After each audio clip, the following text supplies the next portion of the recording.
Hey everybody, welcome back to another Storytime episode. We are so excited to present you with today's video.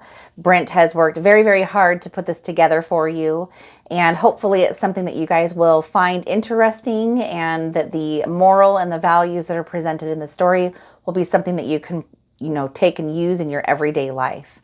The story today is called The Three Stonemasons, so enjoy, and I will see you guys on the other side.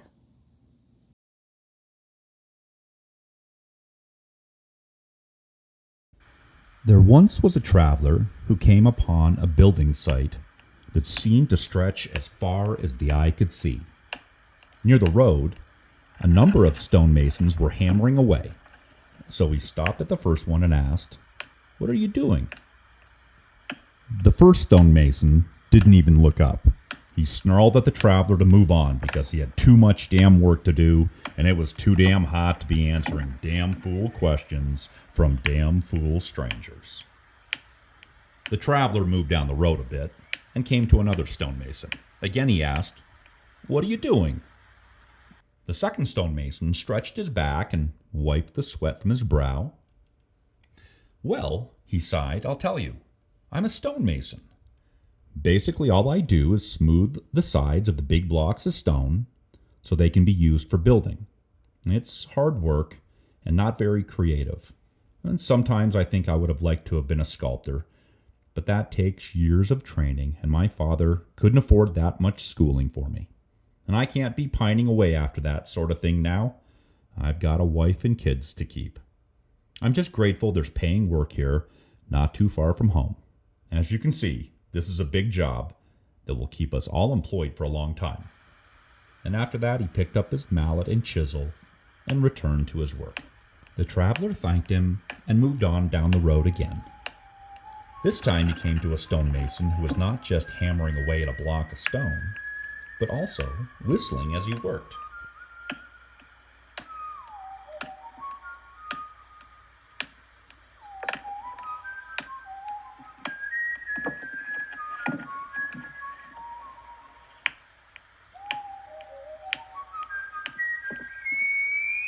The traveler stopped and asked, "What are you up to?"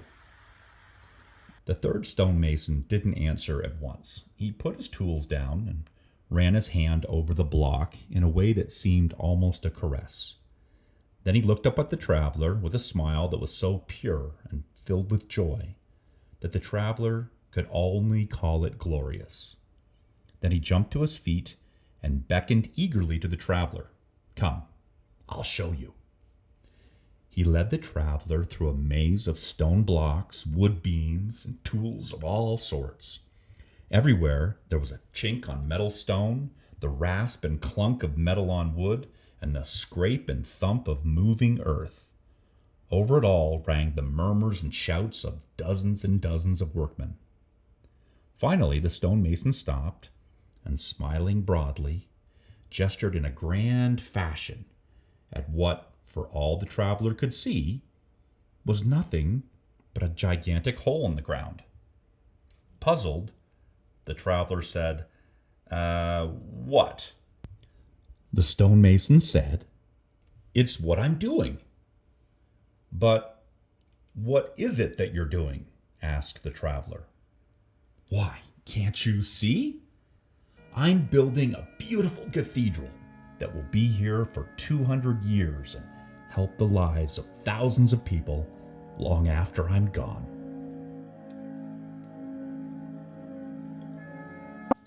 Hey everybody, I hope that you guys enjoyed that video. I would love to hear all of your comments and the ideas that it might have sparked within you. But the personal take that I had on this story was that our perception really does shape our experiences. All three of these men were doing the same job, but all three of them were having very different experiences because of the mindset that they all had. We oftentimes don't think that we choose our mindset because it's something that is accumulated and built up over a period of time. It's our identity. But if we stop and we really pay attention to how we're choosing to view the everyday things that we are doing, we realize that we are shaping our reality by the way that we choose to look at all the different events that are taking place in our life. And if we start to choose different perceptions of these events, suddenly the events take a completely different shape and form around us. And we start experiencing and having new experiences that we've never had before, that are far more in alignment with what we want rather than what we don't want. So the first stonemason that he came across had a very bitter and jaded perspective toward the work that he was doing, and didn't see the value in it, felt very trapped by the life that he was in, and just was overall living a miserable existence in his day-to-day life, because a big part of what we spend our time doing is the work that we do for a living in our lives. So the next stonemason that he came across was a little bit better. Didn't necessarily feel that he was in the field of work that he wanted, but there was still some gratitude there, because he had work and it was providing for his family, but still had hopes and dreams and aspirations for something else, but had a limiting belief that this was all he could get, this was the best that he could achieve, and why seek after something more. So therefore, he was continuing to do something that really wasn't bringing him anything fulfilling. The next stonemason had a very, very different perspective on things. He was very present with what he was doing and very much in the moment. And he chose to look at it from a higher and more elevated perspective. Maybe some aspects of being a stonemason is very difficult and very hard. But he also saw the beauty in the tools and the workmanship and the creation that he was having a part of and being a part of building. So he saw the bigger picture, and he was using his greatest currency, which is time, energy, and attention, very, very wisely. And as a result, he was getting more and more satisfaction out of his day-to-day life. There are going to be times where we have jobs or we have to do things that we don't particularly enjoy, that we don't really want to do. But our attitude throughout that is really what's going to shape our experience. And if we understand and know that sometimes doing these things are part of the path or part of the stepping stones that we're on, that are leading us to what we really truly want, then we can see the value in those things. Because again, there are times where we have to do things that we don't want, or we experience things that we don't want. But we can see the value, and we can recognize the importance of the role that whatever it is that we're going through or experiencing has in our development as a soul, and our development as a human, and a growing person in this world. Another thing I wanted to point out is that the two stonemasons that felt that they were in a profession or doing something with their time that they didn't really want to do, both had limiting beliefs that they didn't have the ability to achieve more. For whatever the reasons are, it could be many different things. But it's the limiting belief that we have that stops us, not our circumstances.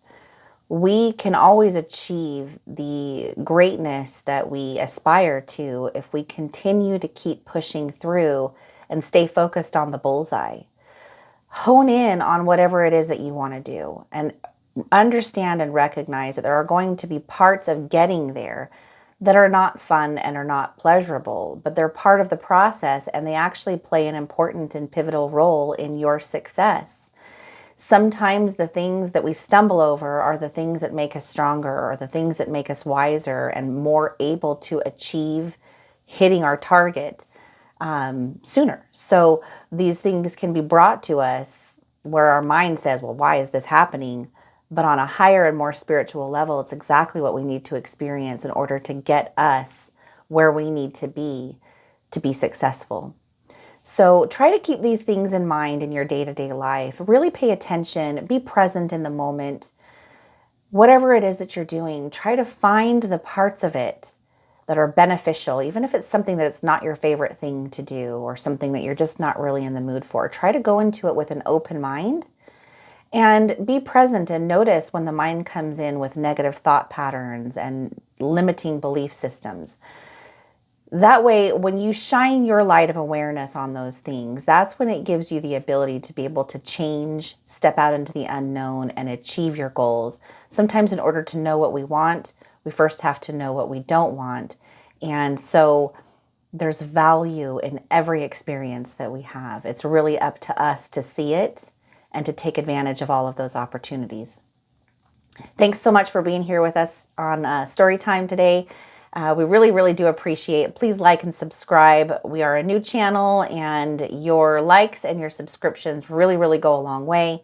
If you'd like to have a one-on-one with myself, Cam, or Brent, you can find that information in the description box below the video. And also, we have a new feature that is available on our website. If you have a question that you would like an answer to, we are offering it's a ask a question and receive a video response. So it's about $10 for really in-depth questions, or questions that require a lot of research, questions that maybe you have more than one question. It can be a little bit more, but that's something that we would discuss with you. 95% of the questions are probably only going to be about $10. So it's something that we wanted to offer as a service that's a little bit less expensive than our coaching calls. But of course, we're available for those as well. If you would like to have a full 60 minutes to be able to discuss your situation, we're more than happy to do that as well. Also, we do have our group coaching system that is going to be coming out soon on May 1st. So if you would like to be part of the group coaching calls, stay tuned for that. And we will be announcing as soon as that is launched and available on the website. So we're trying to give you as many options as possible for you to be able to contact us and get your questions answered at an affordable cost. So thanks again so much, and I will see you guys next week on Storytime. Bye.